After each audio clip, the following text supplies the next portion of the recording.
নমস্কার দর্শকবৃন্দ, আমি ডক্টর তপন চৌধুরী। আমার ইয়োগমিয়া চ্যানেলে আপনাদের সবাইকে স্বাগত জানাই। আশা করি আপনারা সবাই সুস্থ আছেন এবং ভালো আছেন। আমরা এই যে ব্যাসিলিনাম বা টিউবারকুলিনাম এই দুটো ড্রাগ নাম জানি বা এই দুটো ড্রাগ কি এটা আমরা জানি, কিন্তু এই দুটো ড্রাগকে কী করে ডিফারেন্সিয়েট করতে হয় বা কোন জায়গায় এই দুটো ড্রাগ খুব ভালো কাজ করে, আমি এটা নিয়ে আজকে সংক্ষিপ্ত আকারে আলোচনা করব। আপনারা এই আলোচনাটা স্কিপ না করে পুরোটা দেখবেন। এই যে টিউবারকুলিনাম বা ব্যাসিলিনাম, এটা কিন্তু টিউবারকুলার ডায়াসিসের একটা নোসোড। এই যে টিউবারকুলিনাম বা ব্যাসিলিনাম, এটা কিন্তু টিউবারকুলোসিস সেখান থেকে কিন্তু তৈরি করা হয়। যখন আমি এই দুটো ড্রাগকে ইন্ডিভিজুয়ালি বা পৃথকভাবে আলোচনা করব, তখন কিন্তু আমি এই ব্যাসিলিনাম বা টিউবারকুলিনাম কোত্থেকে তৈরি করা হয় এটা নিয়ে আমি আলোচনা করব। তো আজকে আমার যে টপিক ব্যাসিলিনাম বা টিউবারকুলিনাম, এটাকে যদি আমি ডিফারেন্সিয়েট করতে চাই, প্রথমেই বলবো দর্শকবৃন্দ, যদি আমি স্পেয়ার আপ অ্যাকশন নিয়ে বলি বা কোথায় এই ড্রাগগুলো ঠিকঠাক করে কাজ করে সেটা নিয়ে যদি আমি বলতে চাই, তো প্রথমেই বলবো যে ব্যাসিলিনাম যে হোমিওপ্যাথিক মেডিসিনটা আছে, এটা কিন্তু বেস অফ দ্য লাংসে খুব ভালো কাজ করে।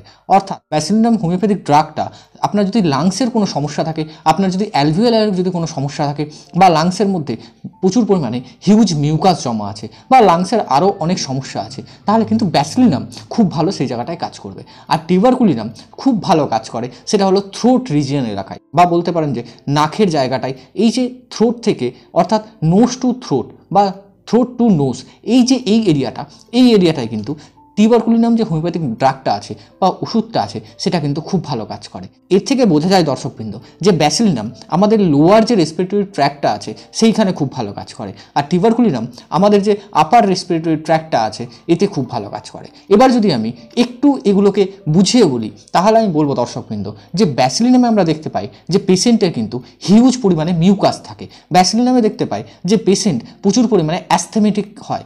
ব্যাসিলিনামে আরও দেখা যায় যে পেশেন্টের একটা শর্ট ব্রেথ হয়, শ্বাস নিতে তার প্রচুর পরিমাণে কষ্ট হয়। তার মিউকাসটা কোত্থেকে এত আসে সে কিন্তু কিছু জানে না। সে যখন শ্বাস নেয় বা সে যখন নিঃশ্বাস গ্রহণ করে, তার বুকের মধ্যে একটা হুইসলিং, একটা র্যাটলিং বা সিটি বাজার মতো একটা আওয়াজ হয়। আমাদের কাছে যখন পেশেন্ট আসেন, বিশেষ করে বাচ্চারা যখন আসেন, তাদের পেরেন্টসরা বলেন বা তাদের মা বলেন যে আমার ছেলের কিন্তু কোনোরকম কোনো সর্দি নেই বা কোনোরকম কোনো অতটাও কাশি নেই, কিন্তু সে যখন ঘুমোচ্ছে বা সে যখন এমনি নর্মালি সকাল সন্ধ্যা থাকছে, সে শ্বাস নিতে পারছে না, তার শ্বাস নিতে কষ্ট হচ্ছে, বা সে যখন শ্বাস নিচ্ছে তার বুকে ব্যথা হচ্ছে বা বুকে মনে হচ্ছে কেউ যেন সিটি বাজাচ্ছে। এই সব সিচুয়েশানে ব্যাসিলিনাম কিন্তু খুব ভালো কাজ করে দর্শকবৃন্দ। বিশেষ করে বাচ্চাদের ক্ষেত্রে বা চিলড্রেনদের টপ গ্রেডেড রেমেডি যদি বলতে পারেন, তাহলে কিন্তু ব্যাসিলিনাম এই সব সমস্যায় খুব ভালো কাজ করে। এরপরে যদি আমি টিউবারকুলিনাম নিয়ে বলতে চাই দর্শকবৃন্দ, তাহলে টিউবারকুলিনাম কিন্তু বিশেষ করে যেটা দেখা যায় সেটা হলো যদি কোনো সোর থ্রোটের সমস্যা হয়, বা গলায় ব্যথা হলো, গলায় কোনো ইনফেকশন হলো, আপনার ল্যারিংসে কোনো ইনফেকশন হলো, বা ল্যারিঞ্জাইটিস হলো, ফ্যারিঞ্জাইটিস হলো, বা কোনো আপনার অ্যালার্জিক কোনো রিয়াকশন হলো, বা আপনার ব্রঙ্কিয়াল কোনো অ্যালার্জি হলো, তাহলে কিন্তু টিউবারকুলিনাম যে হোমিওপ্যাথিক মেডিসিনটা আছে সেটা কিন্তু খুব ভালো কাজ করে। এছাড়াও দর্শকবৃন্দ, ব্যাসিলিনামের যে কাশিটা বা ব্যাসিলিনামের যে কফটা, সেটা কিন্তু অ্যান্টিম টার্ট যে হোমিওপ্যাথিক ড্রাগটা একটা তার মতো। কারণ অ্যান্টিম টার্টেরও সেই কফের পরিমাণটা বেরোনো বা কফের যে ধরন, সেটা কিন্তু ব্যাসিলিনামেও বেশি দেখতে পাওয়া যায়। আর টিউবারকুলিনামের ক্ষেত্রে টিউবারকুলিনামে কিন্তু টনসিলাইটিস দেখতে পাওয়া যায়। টনসিলাইটিস কি হয়, যে টনসিলের জায়গাটা ফুলে যায়, লাল হয়ে যায়, প্রচুর পরিমাণে ব্যথা হয়। এক্ষেত্রে আমরা কিন্তু নর্মালি বেলোডোনা দিয়ে থাকি, কিন্তু দর্শকবৃন্দ আপনি যদি বেলোডোনা ফলোড বাই টিউবারকুলিনাম ব্যবহার করেন, এতে দেখবেন যে আপনার সমস্যাটা কিন্তু আস্তে আস্তে সমাধান হয়ে যাবে। কোথাও কোথাও আমরা ইন্টারকারেন্ট রেমেডি হিসাবে টনসিলাইটিসের ক্ষেত্রে টিউবারকুলিনাম দিয়ে থাকি। পেশেন্টের কিন্তু টনসিলাইটিসের যে সমস্যা সেখান থেকে কিন্তু আরাম হয়। এরপরে ব্যাসিলিনাম এবং টিউবারকুলিনামের স্কিন সিমটম বা চামড়ার সমস্যার যদি কথা বলি আমি, তাহলে ব্যাসিলিনামের ক্ষেত্রে বেশিরভাগ টাইমে স্কিনের উপর সাইডে প্রচুর পরিমাণে চুলকানি, এক্সিমা, সোরিয়াসিসের সমস্যা দেখতে পাওয়া যায়। অর্থাৎ যেসব জায়গাগুলোতে ভেনাস কনজেশন সব থেকে বেশি হয়, সেই সব জায়গাগুলোতে কিন্তু ব্যাসিলিনামের স্কিন সমস্যা বেশি দেখতে পাওয়া যায়। সেটা ঘাড়ে হতে পারে, সেটা মুখে হতে পারে, সেটা হাতে হতে পারে, সেটা পায়ে হতে পারে, সেটা যে কোনো জায়গায় হতে পারে যেটা উন্মুক্ত স্থান বা খোলা স্থান, সেই সব জায়গাতে কিন্তু এই চুলকানি বা স্কিন ডিজিজের সমস্যা দেখতে পাওয়া যায়। আর যদি কুলিনামের ক্ষেত্রে, তাহলে কিন্তু টিউবারকুলিনামে দেখতে পাওয়া যায় যেসব জায়গাগুলোতে ভাঁজ পড়ে, অর্থাৎ হাতের কনুইয়ে বা বগলে বা পায়ে বা হাঁটুর পেছন দিকটায় বা যেই চামড়াটায় ভাঁজ পড়ছে সেই সব চামড়াটায় কিন্তু প্রচুর পরিমাণে স্কিন ডিজিজের সমস্যা হয়। এছাড়াও এর যখন স্কিন ডিজিজ হয়, অর্থাৎ টিউবারকুলিনামের যখন স্কিন ডিজিজ হয়, এটা কিন্তু রেড হয়, এটা ইনফ্লামেন্ট হয়, বা এটা প্রচুর পরিমাণে ফুলে যায়, লাল হয়ে যায়, প্রচুরই চুলকানি হয়, প্রচুর ব্যথা হয়। এটা অনেকটা বেলেডোনা ড্রাগের যে লক্ষণ সেরকম কিন্তু দেখতে হয়। এছাড়াও দর্শকবৃন্দ, টিউবারকুলিনামে কিন্তু একটা হিমোরেজিক ডায়াথিসিস থাকে বা একটা হিমোরেজিক হিস্ট্রি পাওয়া যেতে পারে। সেটা ইন্টারনাল হিমোরেজ হতে পারে বা সেটা এক্সটার্নাল হিমোরেজ হতে পারে। ফলে টিউবারকুলিনাম এই সব জায়গাগুলোতে খুব ভালো কাজ করে। এবং দর্শকবৃন্দ, যে স্কিন ডিজিজটায় আমরা কনজেশন দেখতে পাবো, যে স্কিন ডিজিজটায় আমরা রেডিশনেস ভাব দেখতে পাবো বা লাল ভাব দেখতে পাবো, যে স্কিন ডিজিজে আমরা ইনফ্লামেটরি কন্ডিশন দেখতে পাবো, যে স্কিন ডিজিজে ভায়োলেন্ট ইচিং হবে, সেই সব জায়গাগুলোতে কিন্তু টিউবারকুলিনাম হোমিওপ্যাথিক ড্রাগটা খুব ভালো কাজ করে। যে এই দুটো ড্রাগের মেন্টাল সিমটমটা কী কী বা মানসিক সমস্যাটা কী কী বা মানসিক লক্ষণগুলো কী কী দেখতে পাই আমরা। প্রথমেই যদি আমি বলি ব্যাসিলিনামের ক্ষেত্রে, ব্যাসিলিনামের পেশেন্ট কিন্তু প্রচুর পরিমাণে ইরিটেবল হয়, প্রচুর পরিমাণে সে জায়গা চেঞ্জ করতে ভালোবাসে। ধরুন সে কোনো একটা কাজ করছে, ধরুন সে ঘুমোচ্ছে, ঘুমোতে ঘুমোতে সে কিছুক্ষণ পরে কিন্তু পশ্চার চেঞ্জ করবে, বা সে বসে আছে কোথাও, সে কিন্তু কখনো উঠে দাঁড়াবে, আবার কখনো বসবে, সে কিন্তু কোনো একটা জায়গায় ফিক্সড থাকতে পারবে না, তার মাইন্ডটা অলওয়েজ একটা ইরিটেট হতে থাকবে। এরকম কিন্তু আমরা ব্যাসিলিনামের ক্ষেত্রে দেখতে পাই। নেক্সট বলবো দর্শকবৃন্দ, সেটা হলো টিউবারকুলিনামের ক্ষেত্রে। টিউবারকুলিনামের ক্ষেত্রে কিন্তু পেশেন্টদের দেখতে পাওয়া যায় যে তারা প্রচুর পরিমাণে জেদি হয়। বিশেষ করে কিশোর যারা আছেন তাদের ক্ষেত্রে দেখতে পাওয়া যায় যে তাদের প্রচুর পরিমাণে জেদ, প্রচুর পরিমাণে একটা রাগ বেড়ে যায়। এদের ক্ষেত্রে কিন্তু টিউবারকুলিনাম খুব ভালো কাজ করে। এছাড়াও দর্শকবৃন্দ, এদের মধ্যে কিন্তু নো চাইল্ড সিমটম দেখতে পাওয়া যায়। তাকে যখন জিজ্ঞেস করবেন কিরে বাইরে যাবি, বলবেন না। কিরে দরজা লাগাবি, বলবেন না। কিরে খাবি কিছু, বলবে না। কিরে জল খাবি কিছু, বলবেন না। এই যে নো, একটা না, এইটাকে আমরা বলি নো চাইল্ড সিমটম। এছাড়াও দর্শকবৃন্দ, টিউবারকুলিনাম পেশেন্টের কিন্তু প্রচুর পরিমাণে রাগ যেটা হবে সেটা কিন্তু ডিস্ট্রাকটিভ টাইপের হবে। প্রচুর পরিমাণে সে রেগে যাবে, সে হাতের কাছে যা পাবে সেটা কিন্তু ছুঁড়ে মারবে। এই টাইপের একটা সমস্যা দেখতে পাওয়া যায়। বলবো দর্শকবৃন্দ যে ব্যাসিলিনাম বা টিউবারকুলিনাম এর মধ্যে যদি আমরা থার্মাল রিলেশন বলি, তাহলে কিন্তু ব্যাসিলিনাম অলওয়েজ হট পেশেন্ট হয় আর টিউবারকুলিনাম অলওয়েজ কিন্তু চিলি পেশেন্ট হয়। নেক্সট বলবো দর্শকবৃন্দ যে এদের মধ্যে যদি আমরা মায়াজমেটিক ব্যাকগ্রাউন্ড দেখতে চাই বা মায়াজমের দিক থেকে ডিফারেন্সিয়েট করতে চাই, তাহলে প্রথমেই বলবো ব্যাসিলিনাম কিন্তু টিউবারকুলো সাইকোটিক হয়। কারণ এর মধ্যে কি হয় যে প্রচুর পরিমাণে স্কিন ডিজিজের সমস্যা দেখা যায়। স্কিন ডিজিজটা রিংওয়ার্ম, এক্সিমা, সোরিয়াসিস এইগুলো কিন্তু বেশি দেখতে পাওয়া যায়। বা এদের যে মাইন্ড সেটা কিন্তু ইরিটেট হয় বা ইরিটেবিলিটি হয়। এছাড়াও এদের লাংসে প্রচুর পরিমাণে মিউকাস এসে জমা হয় বা ফুসফুসে প্রচুর পরিমাণে মিউকাস উৎপন্ন হয়। নেক্সট বলবো দর্শকবৃন্দ, টিউবারকুলিনামের যদি আমরা মায়াজমেটিক ব্যাকগ্রাউন্ড দেখতে চাই, তাহলে কিন্তু টিউবারকুলিনাম পেশেন্ট অলওয়েজ কিন্তু টিউবারকুলো সিফিলিটিক হয়। কারণ এর মধ্যে একটা অ্যাগ্রেসিভ ভাব আছে, এর মধ্যে একটা ডিস্ট্রাকটিভ মিনিয়া আছে, এর মধ্যে একটা জেদ ভাব আছে, এর মধ্যে একটা স্টাবন ভাব আছে। তাই এগুলো দেখে কিন্তু এটা অনেকটা কিন্তু সে সিফিলিটিক ব্যাকগ্রাউন্ড কভার করে।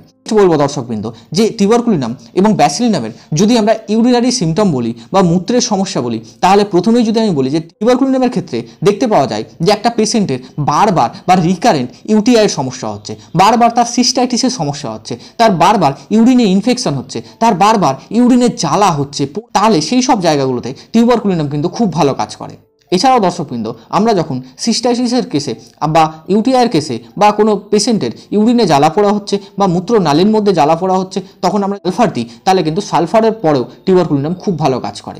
নেক্সট বলবো দর্শকবৃন্দ যে ব্যাসিলিনামের ক্ষেত্রে রাতের দিকে বারবার তার কিন্তু ইউরিন পায় বা তার পেচ্ছাপ পায় এবং তার বিরক্ত হয়, বারবার সে ঘুম থেকে উঠে পড়ে এবং তাকে ইউরিন করতে হয়। আমরা কিন্তু ব্যাসিলিনামে এই টাইপের ইউরিনের সমস্যা দেখতে পাই। নেক্সট বলবো দর্শকবৃন্দ যে এই ব্যাসিলিনাম বা টিউবারকুলিনাম কোথায় ব্যবহার করা যাবে না।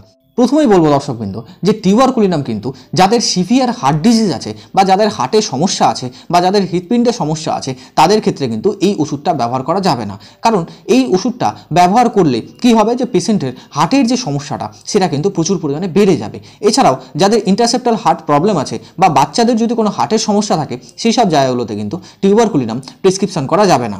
সেই সব জায়গাগুলোতে আপনি কিন্তু ব্যাসিলিনাম যে হোমিওপ্যাথিক ড্রাগটা আছে সেটা আপনি ব্যবহার করতে পারেন। কারণ ব্যাসিলিনাম আপনি কিন্তু সব জায়গাতে ব্যবহার করতে পারেন।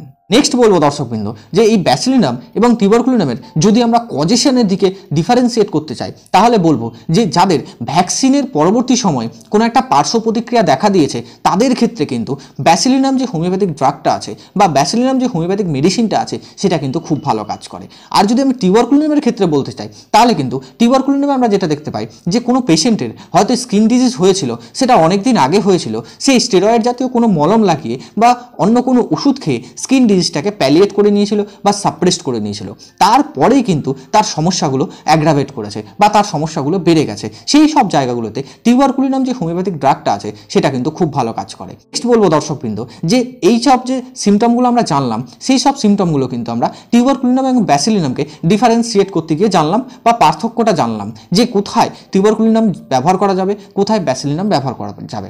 এরপরে বলবো দর্শকবৃন্দ যে এই দুটো ড্রাগের কিছু কিন্তু কমন সিমটম আছে। যেমন ধরুন যে এই দুটো ড্রাগে কিন্তু ফেয়ারের দিকে যদি আমরা বলতে চাই বা ভয়ের দিকে যদি আমরা বলতে চাই তাহলে বলবো যে এরা কিন্তু কুকুরের চিৎকার বা কুকুর যদি এদের কাছে আসে এরা কিন্তু প্রচুর পরিমাণে ভয় পায়, এদের ভয়টা অলওয়েজ কুকুর রিলেটেড প্রবলেম থাকে। নেক্সট বলবো দর্শকবৃন্দ যে এদের কিন্তু খুব তাড়াতাড়ি ঠান্ডা লেগে যায়, এরা প্রচুর পরিমাণে কমন কোল্ড বা কোল্ড ক্যাচ করতে পারে।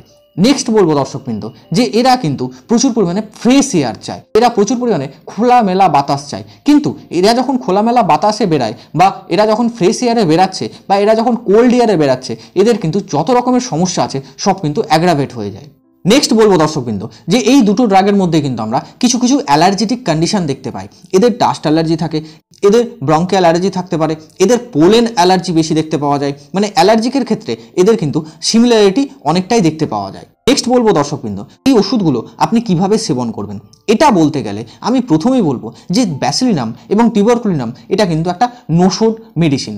এই মেডিসিনটা আপনি যখন ইউজ করবেন তখন আপনি মিনিমাম 200 পোটেন্সি থেকে স্টার্ট করবেন, এতে দেখবেন যে আপনার সমস্যাগুলো অনেকখানি কিন্তু কম থাকবে।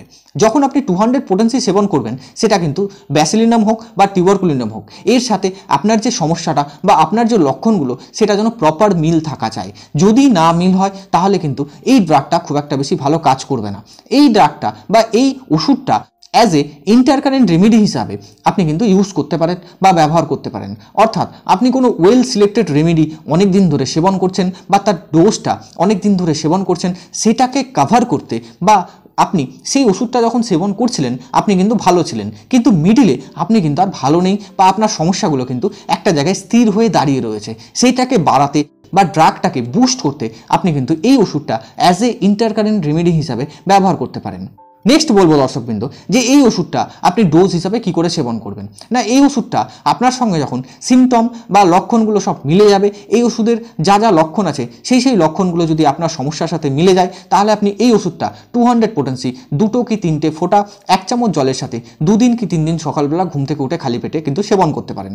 তাও বলবো দর্শকবৃন্দ যে এই ওষুধটার হায়ার ডোজ বা 200 বা 1M বা 10M বা CM এই যে এই ডোজগুলো কিন্তু আপনি আপনার যে নিয়ার অ্যাবাউট ডক্টর আছেন বা আপনার কাছের যে ডক্টর আছেন তার পরামর্শ নিয়েই কিন্তু আপনি সেবন করতে পারেন।